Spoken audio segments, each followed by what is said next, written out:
The sarcomere is the contractile unit in a muscle cell. In fact, we have thousands of sarcomeres lined up end to end, and they each contract a little bit, but when you add up those little bits, it causes lots of force and movement when we contract our muscles. But learning the parts of a sarcomere can be tricky. We get diagrams like this, with lots of structures to label, the different bands and zones and everything. So what I'm going to do is break this down step by step, so you know exactly how to identify everything. And then I'll show you how to do a quick sketch by hand of the sarcomere, which you can repeat on your own. I'll show you exactly how to do it and how to study so that you're ready to go for your quiz or exam that you have coming up. So let's jump to the whiteboard and get started.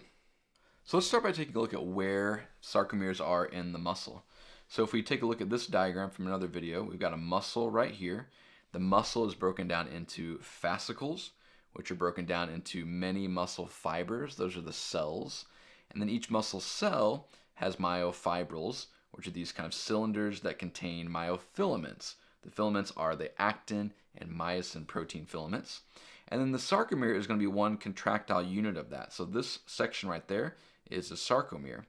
Now we're going to draw out this sarcomere, and it's going to look a little bit different. It's going to look like this diagram. Don't get scared by that. We're going to break that down one piece at a time. And then again, at the end of the video, like I said, we're going to draw it out together. I'll show you how to do that by hand.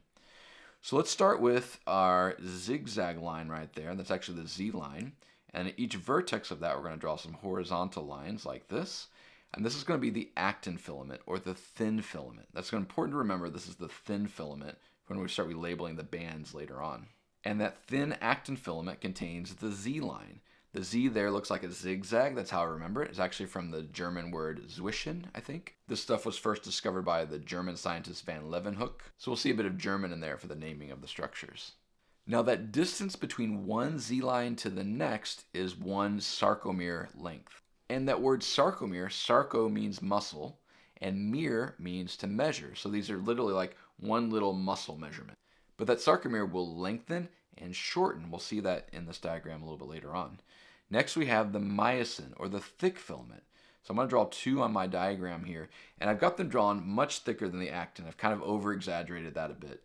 But myosin is the thick filament. And we see in the myosin these heads that are sticking out as if they're going to reach and grab onto the actin, which in fact they do. They bind to the actin and they're going to pull on it. We'll see that in a minute.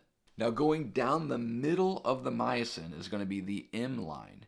The M there is for middle in German again. And that M line is going to be a disc that's holding all of the myosin in place. Now we also have some elastic proteins that are connecting the actin and myosin, but those stretch.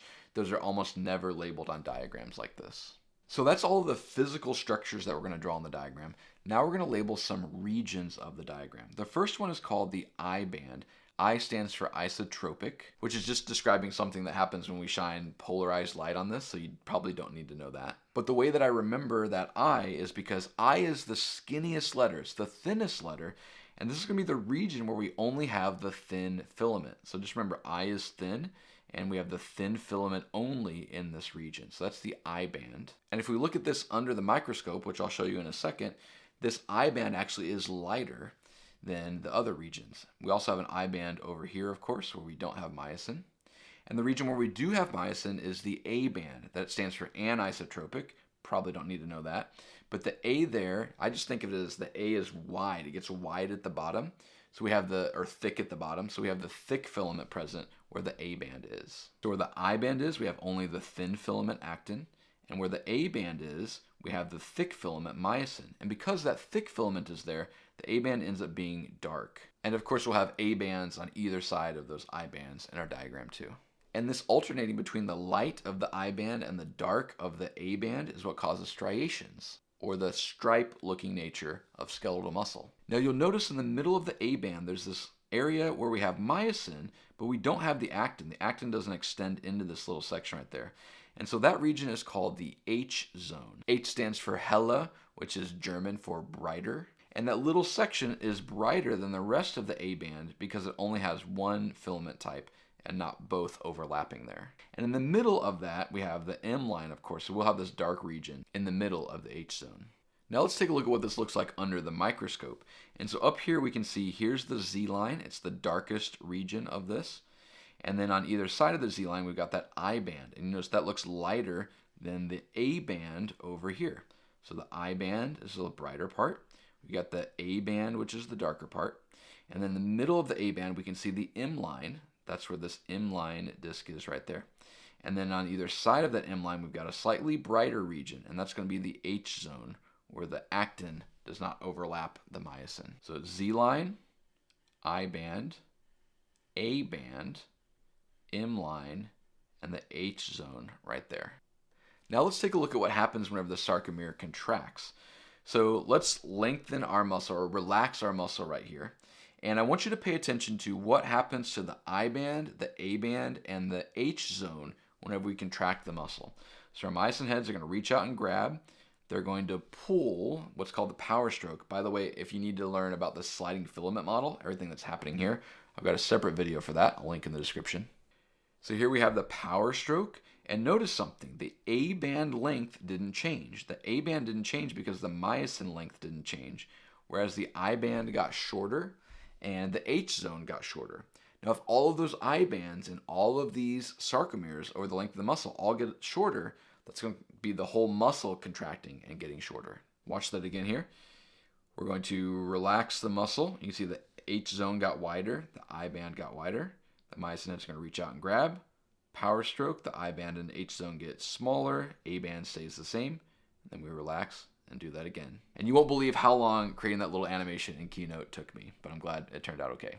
Now that's great and all, you heard me explain it, but now let me show you how to sketch it out quickly, which is what you should do to study this particular topic. So I actually got this idea to sketch this out in this video from another video by Danielle Carlson, who I collaborate with to create my complete guides to the different body systems.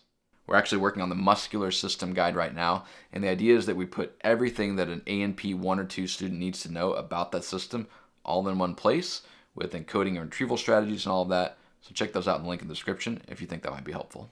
Now, whenever we're studying anatomy and physiology and doing quick sketches like this, we want to emphasize the quick part of that. We want to do this efficiently. We don't want to make our diagram look nice. In fact, if your diagram looks really nice and pretty, you've done this wrong. We want to go for speed here. So we're going to sketch out our zigzag part like this, and then each vertex of that we're going to draw out a horizontal line, something like this. And again, we're kind of going for speed here. We don't want to spend a lot of time on it. I can extend it out this way as well. And then we're going to draw our myosin filaments in right here. And we're going to label this actin and label this myosin. We're going to draw out our little myosin heads on each side of this. Again, we're not trying to make these look pretty. We're not going for any art awards. We're going for speed here. We want to be able to do this really quickly without having to think too hard about it. Then we'll label our I band. I'm going to highlight it like this and label it I band. Remember, I is a thin letter. We just have the thin filament. I'll do that on the other side as well. And then I'll label the A band. So the A band is going to be all of this region right here. And just remember that A is wide, so we've got the thick filament present in that A band. And then between the actin, we have that H zone. So I'll draw the H zone in here. H zone. And then after you do your quick sketch, look back at whatever notes you have or a diagram in a textbook or online and then see what did you forget. In this case, I forgot a couple things. I forgot my Z disc. That Z line is also called a Z disc, same thing. I forgot my M line. And then, of course, I could label the sarcomere length like this. Now, what I think you should do to study this is do that a few times. Go for speed. Don't make it look nice. Just worry about getting the right parts in the right locations. Do that a couple times today, and then wait a day or two and try it again. Do not copy it straight from notes. Try to do it from memory. And then wait another day or two and try it again. Wait another day or two and do it again. If you do that 4 or 5 times, literally just takes a few minutes each time you do it, then I can almost guarantee that you're going to know this super well and be able to label it correctly on a test or an exam that you have coming up. By the way, things like quick sketching and spaced repetition, I have a lot more strategies for learning anatomy and physiology in my A&P survival guide. It's free. You can find that in the link in the description below, as well as my complete unit guides and some other resources you might find helpful. Special thanks to my patrons on Patreon and YouTube channel members. Thank you for supporting the channel. Special thanks to my daughter Alondra for providing the coloring sheet artwork for the background in this video. And if you want to learn more about how those myosin heads grab and pull on and how we control that process of muscle contraction, On the screen is the video where I go through the sliding filament model. It shows exactly how that works. It breaks it down step by step. And what's normally a pretty complicated process, I think will be really helpful for you. So hopefully you got something from this video, and I'll see you in the next one. All right, bye.